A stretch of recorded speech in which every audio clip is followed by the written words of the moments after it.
नमस्कार श्रोते हो. आज आपण श्रीपाद श्रीवल्लभ चरित्रामृताच्या या पुष्पमालिकेमध्ये 43वे पुष्प गुंफणार आहोत. अध्यायाचं नाव आहे श्री अनघालक्ष्मी वर्णन, श्रीपादांची वैष्णवी माया. अध्याय 43. चला तर मग सुरुवात करूया. श्रीपादराजं शरणं प्रपद्ये. श्री भास्कर पंडितांनी रात्रीच्या वेळी आपली आराधना वगैरे संपवून बोलण्यास सुरुवात केली. ते म्हणाले, अहो महोदय, विद्योपासना ही सर्वश्रेष्ठ आहे. विद्योपासनेला वयाचे बंधन नसते. श्रीपाद श्रीवल्लभ वास्तविक पाहता महासरस्वती, महालक्ष्मी, महाकाली स्वरूप आहेत. या वक्तव्यावर मी म्हणालो, श्रीपाद प्रभू श्री पद्मावती व्यंकटेश्वर स्वरूप आहेत असे आपण पूर्वी सांगितले होते. आता या त्रिमाता सुद्धा तेच आहेत असे म्हणता. तसेच त्यांना अनघालक्ष्मी समवेत अनघदेव सुद्धा म्हटले जाते. मला याचा बोध होत नाही, तेव्हा सर्व काही विस्तारपूर्वक सांगा.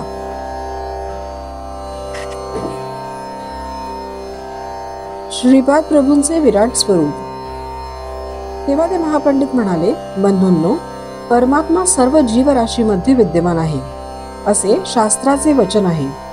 पिपिलिकेपासून ब्रह्मापर्यंत तो सर्वात व्यापून आहे. श्रीपाद प्रभूंच्या अवतारात ते पिपिलिका रूपात आणि ब्रह्मरूपात दोन्हीमध्ये आहेत. म्हणून सर्व सृष्टीत सृष्टीरूपाने ते उभे आहेत. ते संपूर्ण जीवराशीतील चैतन्यात तादात्म्य स्थितीशी एकरूप होऊन असतात. हीच त्यांची विशेषता आहे. ते सर्व राशीत जीवराशी रूपाने राहून सुद्धा कोणत्याही जीवात त्यांचा स्पर्श जाणवत नाही. हीच त्यांची वैष्णवी माया आहे. सृष्टीची मर्यादा, परिमितता यासंबंधी काही नियम मानण्यात येतात. श्रीपाद प्रभूंचे महासरस्वती, महालक्ष्मी, महाकाली रूपात असणे म्हणजे त्या चैतन्य रूपात ते व्यक्त होतात. ते चैतन्य रूप ते स्वतःच असतात. ज्या रूपाची अभिव्यक्ती होते त्या स्वरूपात ते आपल्या योगमायेने निरंतर तादात्म्य स्थितीत असतात. ते जेव्हा महासरस्वतीचे चैतन्य घेऊन तादात्म्य स्थितीत येतात तेव्हा चतुर्मुखी ब्रह्मस्वरूपाशी तादात्म्य पावतात. महासरस्वती असो अथवा हिरण्यगर्भ रूपाने असो, ते स्पर्शबंधनात असतात. याचप्रमाणे एकच आत्मा 4-5 पुरुष रूपात सुद्धा आविर्भूत असू शकतो. या आत्म्याची शक्ती स्त्री रूपाने एकाच वेळी 4-5 रूपात सुद्धा आविर्भूत होऊ शकते. तसेच पुरुष रूपाला स्त्री सुद्धा सगुण साकार रूप घेऊन विधिनिर्णयानुसार निश्चित केलेल्या मर्यादेचे कटाक्षेने पालन करते. याप्रमाणे श्रीपाद प्रभू अनघालक्ष्मी समवेत अनघदेव म्हणून वास्तव्य करतात. ते त्यांचे अर्धनारीश्वर रूप आहे. सध्या ते श्रीपाद श्रीवल्लभ रूपाने यतीश्वराच्या रूपात आहेत. सगुण साकार रूपातील मर्यादा, परिमितता ते न चुकता पाळतात. ही धर्माची सूक्ष्मता आहे. धर्म वेगळा आणि धर्म सूक्ष्मता वेगळी असते. श्रीपाद प्रभूंनी दिव्य अनुभवांचा विशेष वर्षाव करण्यासाठी सृष्टीरूप धारण केले आहे. सृष्टीत असलेल्या तादात्म्य स्थितीमुळे मानवाला त्वरित गती मिळू शकते. हे त्याचे तात्पर्य आहे. श्रीपाद प्रभू जप, ध्यान, तपस्या करीत आणि त्याचे सर्व फल स्वतः न घेता सृष्टीला देत. भक्तांची आधिव्याधीतून सुटका करण्यासाठी ते आपले तपोफळ वाहून त्याची कर्मबंधनातून सुटका करतात. जगन्नाथ आपल्या 4 शक्ती महासरस्वती, महाकाली, महालक्ष्मी, राजराजेश्वरी या विश्वातील दैव्याभिव्यक्तासाठी आणि विश्वपरिपालनासाठी आविर्भूत करतात. अंबिका देवीला 3 स्थिती असतात: अतीत स्थिती, विश्वस्थिती, शक्तिस्थिती. सृष्टीचे कार्य चालण्यासाठी पराशक्ती अतीत स्थितीत असते. परमात्म्यात असलेल्या अनंत सत्यांना ती आपल्यात आकर्षून आपल्या चैतन्यात मिसळून त्यानंतर सृष्टीत जन्म घेते. नुसते जन्म घेऊन तिचे कार्य पूर्ण होत नाही. ती सर्व जीवांना निर्माण करून त्यांना आपल्यात घेऊन त्यांच्यात प्रवेश करून बळ देते. हा तिचा विश्वस्थायी स्वभाव आहे. व्यक्तिस्थायी असल्याने ती मानवी व्यक्तित्वाला दिव्य प्रकृतीच्या मध्ये मध्यवर्ती अशी राहते. हेच अनघालक्ष्मी रूपात आविर्भवण्याचे रहस्य आहे. तिच्या मूलतत्वातून थोडासा अंशभाग घेऊन ती पुन्हा अवतार घेते. त्या अंशाच्या निर्वाहण्याचे काम पूर्ण झाल्यावर त्या अंशाला पुन्हा मूळ तत्वात आकर्षून घेते. अनघदेवाच्या संकल्पाशिवाय अनघालक्ष्मी एखादे छोटे कार्य सुद्धा करू शकत नाही. पण तीच प्रभूंचा प्रत्येक संकल्प पूर्णपणे पूर्णत्वास नेते. श्रीपाद श्रीवल्लभांच्या रूपात माता आणि पिता ही दोन्ही रूपे असल्याने त्यांचा विशेष अनुग्रह असतो. अनघालक्ष्मीच्या मुख्यतः 3 भूमिका आहेत. पदार्थ गोलाविषयी असणारी सच्चिदानंद भूमिका. या भूमिकेत या ठिकाणी अनंत अशी स्थिती, अनंत अशी शक्ती, अनंत असा दिव्य आनंद भरून असलेले लोक असतात. या भूमिकेतून या जीवांचे वर्णन करण्यास शब्द असमर्थ ठरतात. या सच्चिदानंद भूमिकेत खालच्या स्थितीत परिपूर्ण असा दिव्य चैतन्य सृष्टी लोक आहे. या भूमिकेत अनघालक्ष्मीची दिव्य चैतन्य महाशक्ती असते. वेदामध्ये या विश्वाचे महाश्लोक असे वर्णन केले आहे. या लोकातील कर्मांना अपयश नसते. प्रत्येक प्रक्रियेत ज्ञान, शक्ती, प्रयत्न न करता ते परिपूर्णतेस जाते. येथे दिव्य अशा आनंदाचा अनुभव निरंतर करता येतो. येथे असत्य, बाधा, दुःख, पीडा यांचा संपूर्ण अभाव असतो. या भूमिकेच्या खाली एक अज्ञान भूमिका आहे. येथील जनसमुदायात अज्ञान असते. येथील लोकांमध्ये सुद्धा मन, जीव, शरीर असते, परंतु त्याचा अनुभव अपरिपूर्ण, परिमित आणि वैफल्याने युक्त असतो.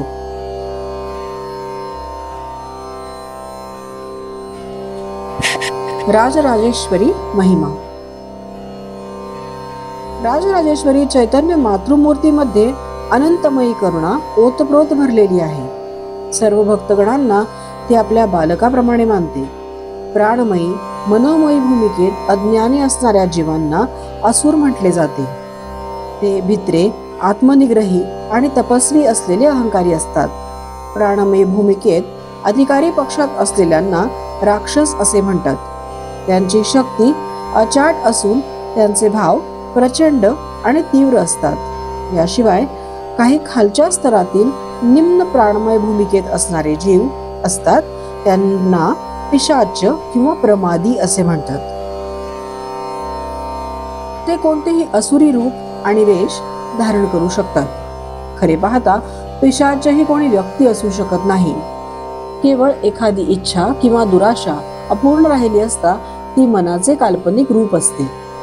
राक्षसांना बलवंत अशी प्राणमयी स्थिती असते. त्यांना मन असे काही नसते. जे दिसेल त्यालाच घट्ट पकडून धरण्याचा ते प्रयत्न करतात.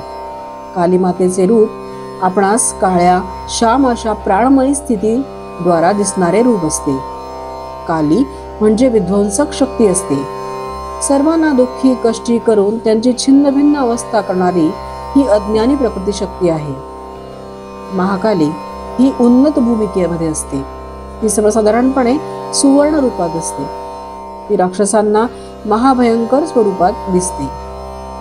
राजराजेश्वरी देवी विवेकाची प्रतिनिधी आहे, तर महाकाली बलशक्तीची प्रतिनिधी आहे. या मातेमध्ये विनाशाची अफाट शक्ती असते. ही शक्ती प्रकट झाल्यास विनाश आणि संघर्ष करूनच शांत होते. महाकाली ही काली मातेपेक्षा वेगळी देवता आहे.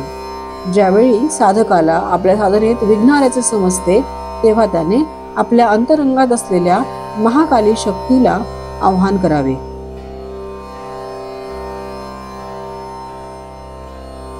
असुरी, काली, श्यामा आणि महाकाली इत्यादींचे स्वरूप.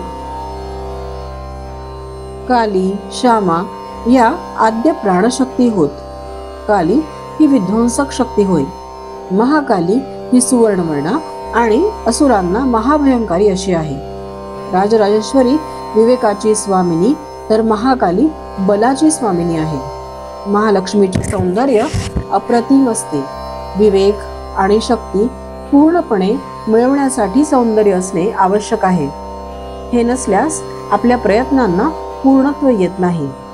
परंतु काही ठिकाणी एखाद्या प्रकारची समतोल अवस्था असते, ज्यावेळी आपणास ती परिपूर्ण वाटते.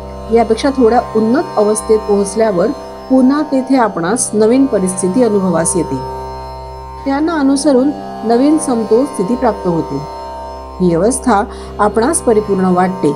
या अवस्थेची महालक्ष्मी प्रतीक आहे.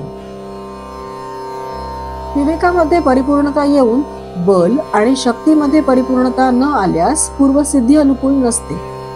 याच कारणाने परिपूर्णता साधण्यासाठी विवेक, बल, सौंदर्य आणि परिपूर्णता या 4 गुणांची आवश्यकता असते. मनुष्याला गूढ असलेले रहस्य म्हणजे दिव्य सामरस्यपूर्ण सौंदर्य. हे संपूर्ण विश्वाला व्यापून असणारा चिद्विलास आहे. केवळ महालक्ष्मीच्या अनुग्रहाने या विविधतेने नटलेल्या सृष्टीतील वस्तू, शक्ती आणि जीवजंतू एकात्मतेने राहतात. या एकात्म स्थितीतच त्यांना आनंदाचा लाभ होतो. ते विविध प्रकारच्या वस्तू, शक्ती आणि जीव यांची एक लयबद्ध आणि रूपबद्ध वाढ करते. महालक्ष्मी परम प्रेम आणि परम आनंदाची देवता आहे. त्याचप्रमाणे लक्ष्मी ही भौतिक वस्तूच्या संचयाची प्रतीक आहे. महालक्ष्मी म्हणजे भौतिक वस्तू, जीवशक्ती यांना दिव्यानंदाच्या साम्राज्याकडे वळवून दिव्य आनंदाचा प्रदान करणारी महाशक्ती आहे.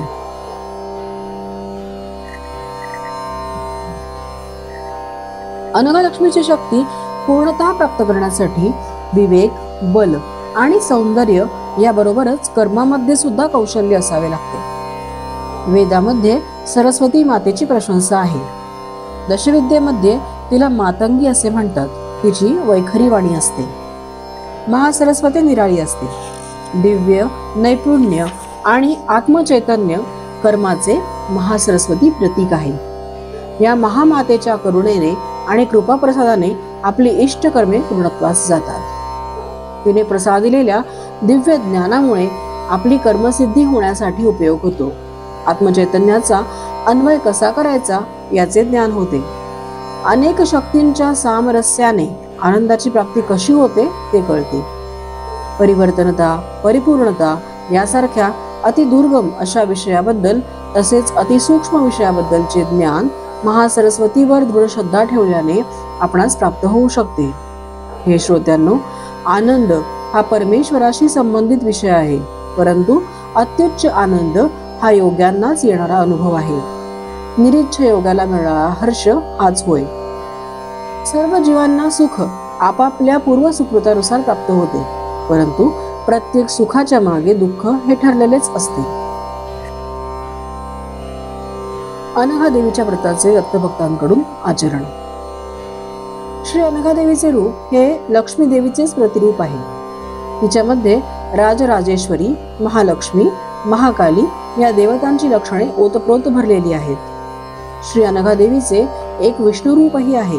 त्यात परमेश्वराची, दत्तात्रेयाची लक्षणे परिपूर्ण भरलेली आहेत. यामुळे अनघा देवीच्या आराधना समवेत विष्णू रूप अनघाची आराधना केल्यास सर्व फल प्राप्ती होते. अनघाष्टमी हे व्रत दत्तभक्तांना अत्यंत आदरणीय आहे. या व्रताच्या आचरणाने सर्व सुखांची प्राप्ती होते. श्रीपाद प्रभूंची महती, दत्त आराधनेचे महात्म्य. हे श्रोते हो, श्री अनघा देवीच्या समवेत असणारे अनघरूप विष्णू म्हणजेच श्री श्रीपाद प्रभूंचा अवतार आहे. ते सर्वसामान्य जनांच्या बौद्धिक, मानसिक आणि आत्मिक चैतन्याच्या अत्यंत निकट असतात. ते सर्वगामी असून भक्तांच्या हाकेला तात्काळ धावून येतात. ते आपल्या भक्तांची आणि आश्रितांची दुःखे नष्ट करून त्यांना सुखाची प्राप्ती करून देतात. जसे महाविद्यांची आराधना केल्याने मिळणारे फळ केवळ श्रीपादांची किंवा दत्तात्रेयांची आराधना केल्याने तात्काळ प्राप्त होते. दुसऱ्या देवांची श्रद्धाभावाने आराधना केल्यास इष्ट फल प्राप्ती होते, परंतु श्री दत्तात्रेयांची आराधना तत्काल फलदायिनी आहे. दत्तात्रेय हे सर्व देवांचे स्वरूप असून ते चतुर्युगातील महान अवतार आहेत. त्यांचा महाअवतार समाप्ती नसलेला असून ते अत्यंत सुलभ साध्य आहेत. श्रीपाद चरित्रामृत लीला. हे शंकर भट्टा, तू रचना करीत असलेल्या पवित्र ग्रंथाचे महापुरुष आणि महायोगी सुद्धा अध्ययन करतील. श्रीपाद चरित्रामृत लीला. हे शंकर भट्टा, तू रचना करीत असलेल्या पवित्र ग्रंथाचे महापुरुष आणि महायोगी सुद्धा अध्ययन करतील. ते त्यांच्या संबंधित व्याकरणाने त्याचा अर्थ लावतील. योग संपन्न विभूती या ग्रंथाचा अभ्यास करून ज्ञान संपादन करतील. सर्वसामान्य भक्त या ग्रंथाचे पारायण करून इहलोकीचे व परलोकीचे सुख, वैभव आणि समृद्धी प्राप्त करतील. हा अक्षर सत्य ग्रंथ असल्याने त्यामधील प्रत्येक अक्षर हे बीजाक्षर शक्तियुक्त आहे. या ग्रंथाचे कोणत्याही भाषेत श्रद्धा भक्तियुक्त अंतःकरणाने पारायण केल्यास इष्टफल प्राप्ती होते. हा महाग्रंथ त्या महाप्रभूंचे प्रत्यक्ष अक्षर स्वरूप आहे. श्रीपाद श्रीवल्लभांचा जय जयकार असो. अध्याय 43 येथे समाप्त होत आहे. या अध्यायाचं फलित मी तुम्हाला सांगते. अध्यायाचं नाव होतं श्री अनघालक्ष्मी वर्णन, श्रीपादांची वैष्णवी माया, आणि अध्यायाचे फलित आहे अष्टैश्वर्य प्राप्तीसाठी. नमस्कार श्रोते हो, माझं चॅनल लाईक करायला, माझा अध्याय लाईक करायला विसरू नका. धन्यवाद.